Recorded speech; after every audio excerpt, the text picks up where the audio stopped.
You are listening to the Examine Life with Bram Levinson.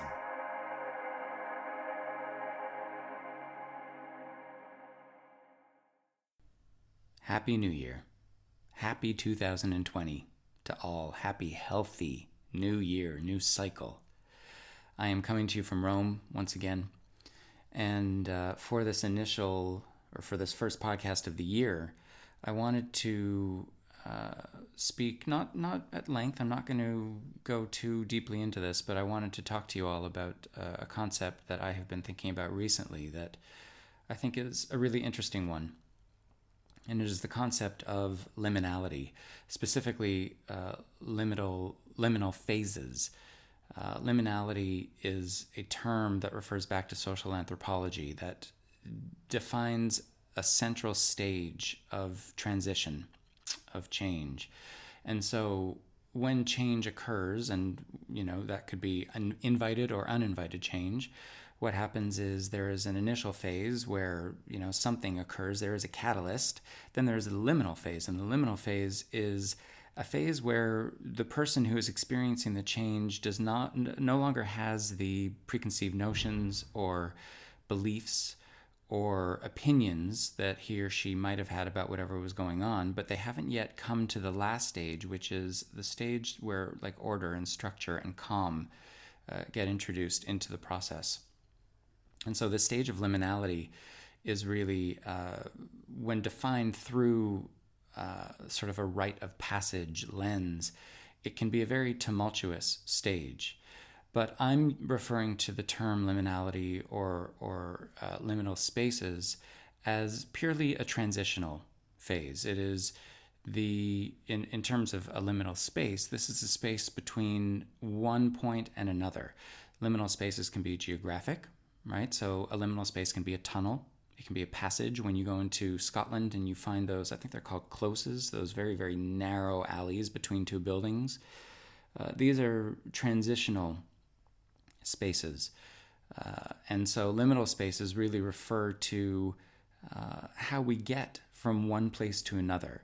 Now, when we sort of place this in a theoretical context, liminal stages or liminal phases or liminal spaces really define for us the space between targets. And if I apply this to a yoga practice, this is the space between and what happens between the actual yoga poses. If you look at a yoga practice, a physical asana yoga practice, what you are seeing are a series of poses.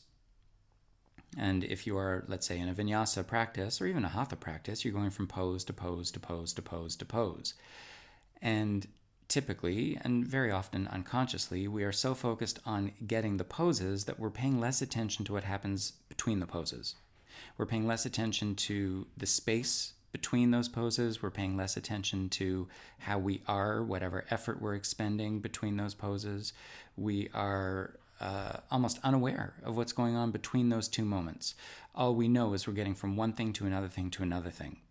Now, I think that we live mainly day to day in a very hit the target kind of way. It's a very specific mentality where, okay, I've got to get up, done. I've got to eat breakfast, done. I've got to get to work, done. I've got to hand in that assignment or whatever it is, done. I got to get to lunch, done. Got to get back, done. Got to get this other stuff done, done.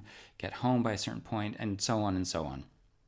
And so very often we are so in the process of getting to the next thing that we're not paying attention to what's happening between the getting to the next, or rather one thing and the next thing. We're just scurrying along with the next thing in sight. There's very little awareness of how we're doing it.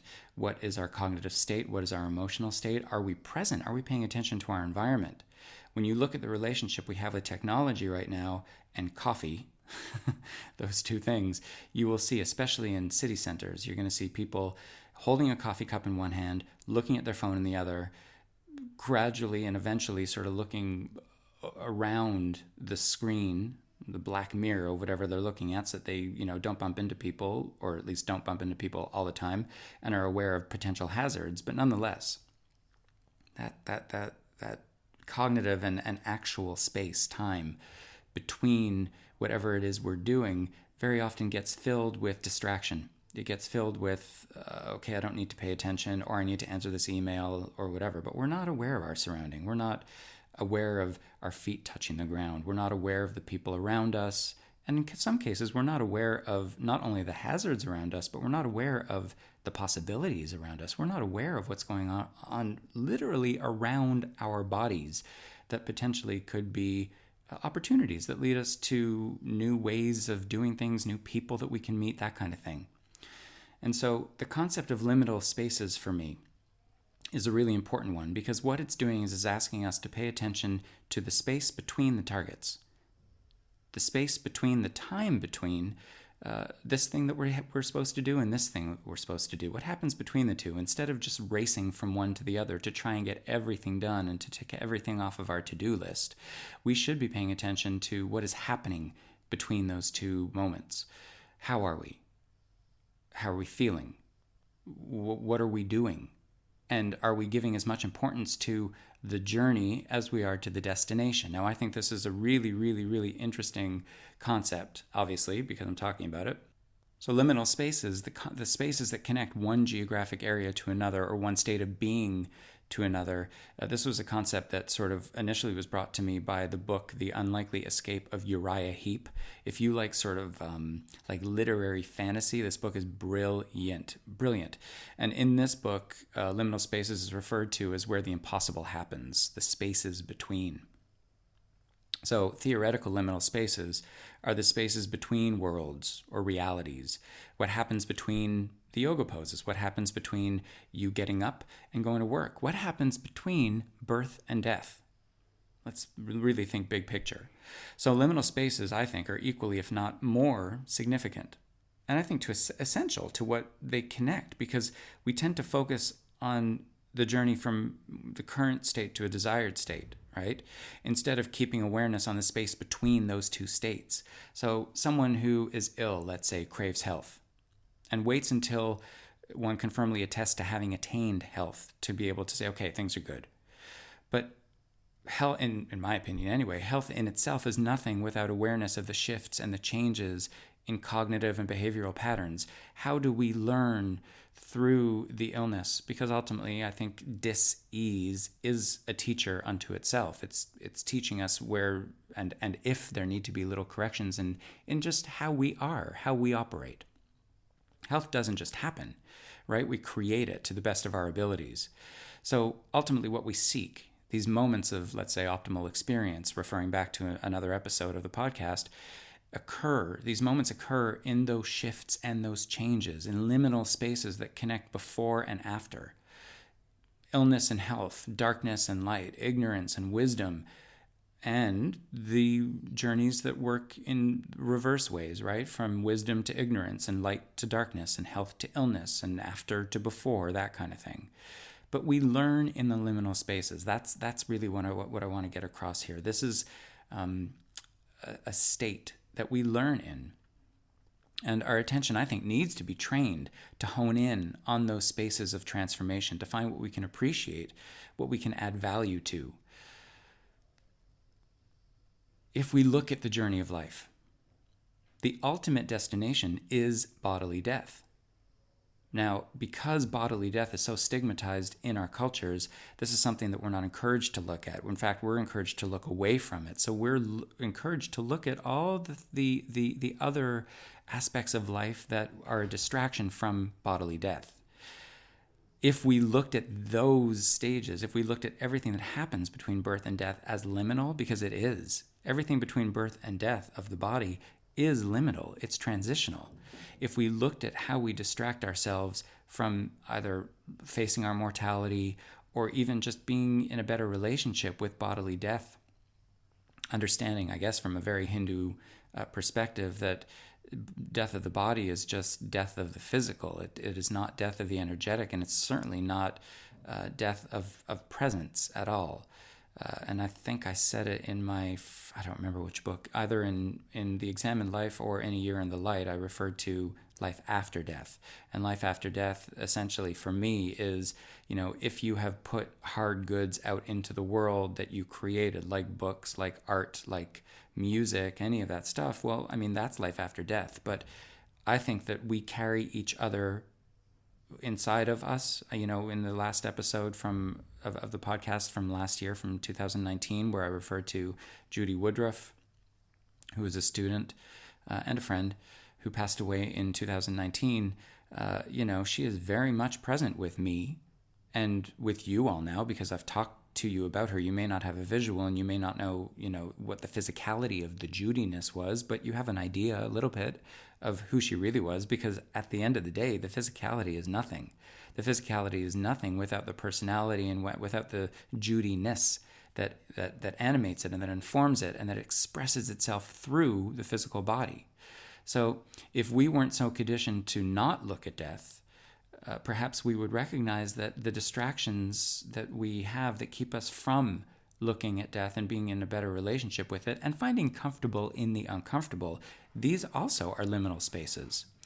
So I guess what I'm asking you to do, and what I'm I guess almost suggesting that you take on, if you are one of those people who sets an intention for a new cycle, like a new year, maybe make that intention to start to pay attention to the liminal spaces, to start to pay attention to the transitional moments that happen between hitting a target and hitting another target, between getting this done and getting that done. If you are a yoga student, or if you work out, or if you have any goals where there are stages, and ultimately everything has stages, right? If we refer back to the episode that I recorded about cycles, there is liminality. There are liminal phases between any set of moments, any set of goals.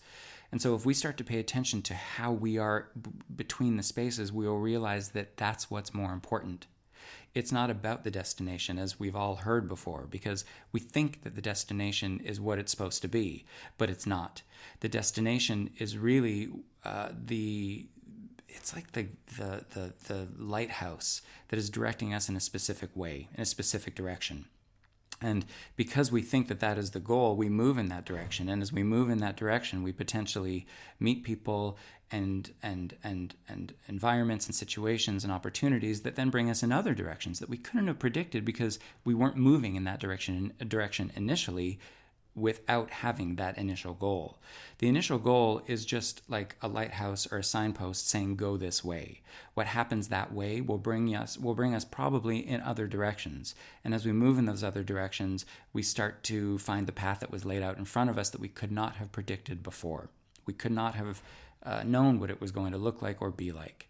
And so if we pay attention to the liminal spaces, the liminal phases, actually we are starting to pay attention to the journey. And we are starting to find what we're looking for out of this experience of life, because it is in those phases, in those spaces, in those stages that we learn. And when we learn, we start to get closer to our purpose. We start to find, sometimes spirituality, but ultimately we start to find a sense of accomplishment, a sense of connection, a sense of grounding, a sense of just presence that ultimately is absent when we are just going from one point to another point, from one task to another task, from one thing to another thing, from one person to another person. It is really about the journey. The irony of the life and death example that I was giving to you earlier is not lost on me, because I do find it really interesting that we're so hell-bent on getting to the next thing and the next thing and the next thing, but the ultimate next thing is death. Is bodily death. And that's something no one is looking forward to. Nobody is like, oh, let's get closer to it. And so, I don't know, I find it almost comical. I find it almost farcical. But for the sake of what I'm talking about, I think that if you're going to set an intention for a new year, if you're going to set, a new perspective or a new way of being, perhaps the way that you do that is to start to just pay attention to what happens en route. What happens as you're moving towards whatever's coming after? What happens when you start to pay attention to who and how you are as you're getting to where you think you're getting, without needing to know if you're going to get there, without needing to know what it's going to be like? Concept of liminality and liminal spaces, liminal stages, liminal phases, just give it a think and see if it means anything. Test it. Test it as you go to work. once you start back work after the new year. If you're doing a task, if you're cooking, instead of paying attention to, okay, it's finally done, pay attention to the recipe. Pay attention to how you are during it. Pay attention to if you find yourself rushing yourself because you're in such a pattern of getting shit done. Look at that and see if you can slow down. See if you can enjoy the ride a little bit more and understand that that actually is the destination. It's not what you thought it was. It is really about what happens in the spaces between. So with that said, I wish you a happy, happy new year. All the best of happiness and health and love and connection, everything you're looking for, everything we're all looking for. Give this a good think, and I will see you later.